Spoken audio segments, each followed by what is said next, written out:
Hello, my dear students. Today here we are going to discuss certain topics in the fourth unit of renewable energy in agricultural engineering. Myself, Krishnavini from the Department of Agricultural Engineering.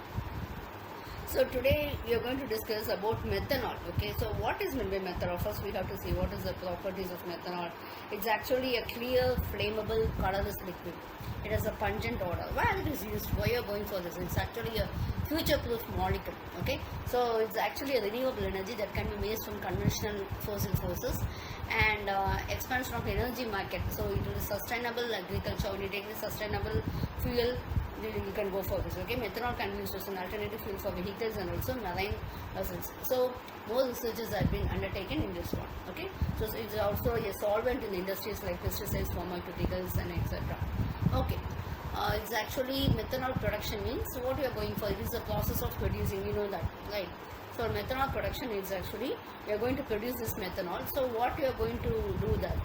Okay, methanol is used in the manufacture of formaldehyde, plastic solvents and all, antifreeze fluid and various chemicals, etc. There are many methods we are going to do this. Okay, normal is reacting synthesis gas with the catalyst. So that is only the gas syngas.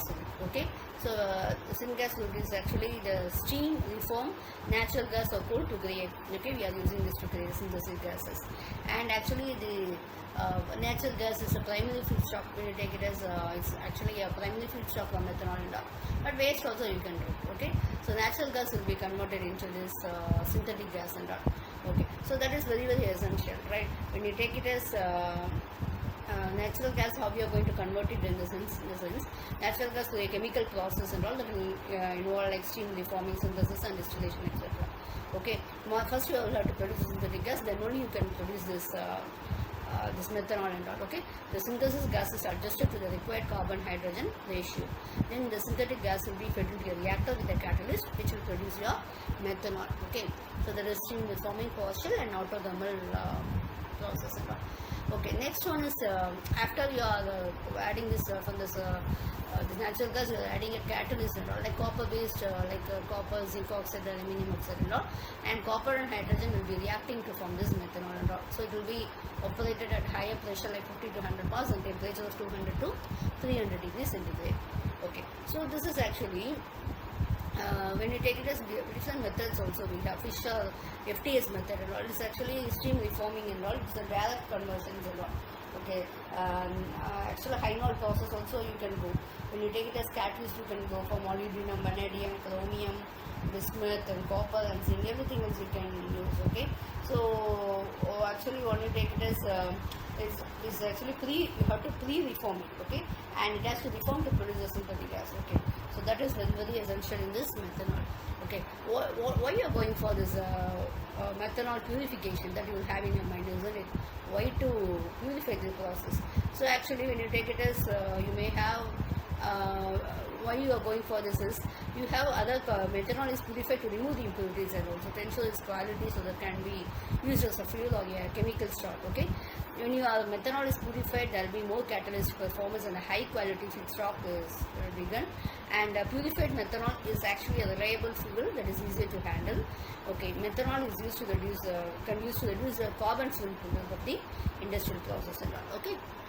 Now what are the direct methods and all means to production? This is a main, what we did discuss is a main method to direct methane to, that we call it as DMTM method. Okay, so DMTM method is what it is actually is a direct method where we are converting this method. This is actually nowadays we are starting it, but when you take it as it's only there it's possible to synthesize mechanical and other oxygenates without using the costly and complex technologies and all.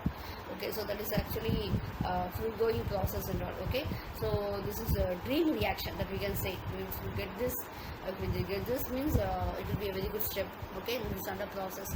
Next one is biomass gasification. Also we can go for synthesis of syngas. Okay, then you can go for your this methanol production and all. Okay, next one is carbon capture and utilization. Okay, so these are some methods where we have been where we are going for production of this methanol. Okay, and it's a process that captures the carbon dioxide and either stores or uses it. Okay, and this is used for reducing this hydrogen is actually a greenhouse effect and all. Methanol can be, as I said already, methanol can be used as gas as a fuel, and it can be blended with others one and can make use as the fuel. And the primary uses of formaldehyde production, it is a solvent, it's a fuel additive, and it's a feedstock for producing chemicals. Like it's a raw material for producing acetic acid and other essential products in chemical industry. Okay. Next one is antibiotics. What is antibiotics actually? Antibiotics are used for killing or inhibiting the growth of bacteria. Okay, so what they do is sometimes they will inhibit the cell, and they will stop the cell wall synthesis, or others they will be inhibiting the protein synthesis, and they'll stop this DNA replications of bacteria. Like this, they will be controlling the spread of bacteria and all. Okay, what is meant by enzymes? Enzymes means these are biological molecules, okay, that will be acting as catalyst in living organisms. The enzymes are used like catalyst only, but these are biologically produced one, okay. They speed up the chemical reactions. So what happens is the activation energy required will be lowered, okay. So without enzymes, many biological reactions will occur very slow, so you won't be able to sustain the life, okay. So we are living with the help of certain enzymes only.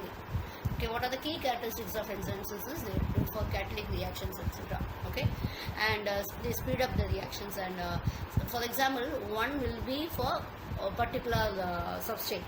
One enzyme will not act for all the substrates. Okay, and next one is, as I said already, it lowers the activation energy for the reaction.